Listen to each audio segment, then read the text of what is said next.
बिस्मिल्लाह। सबक नंबर 8।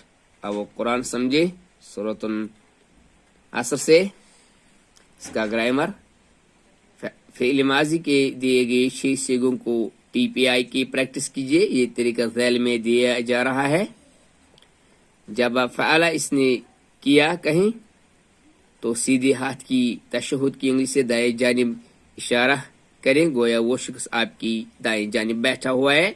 फिर जब आप फ़अलू उन्होंने किया कहें तो सीधे हाथ की चारों उंगलियों से दाएं जानिब इशारा करें। दूसरा पॉइंट, जब आप फ़अलता आपने किया कहें तो सीधे हाथ की तशहुद की उंगली से सामने की जानिब बैठे हुए शख्स की तरफ इशारा करें। फिर जब आप फ़अलतुम आप सब ने किया कहें तो सीधे हाथ की चारों उंगलियों से सामने इशारा करें। अगर क्लास चल रही है तो उस्ताद तालिब इल्म की तरफ और तालिब इल्म उस्ताद की तरफ इशारा करें।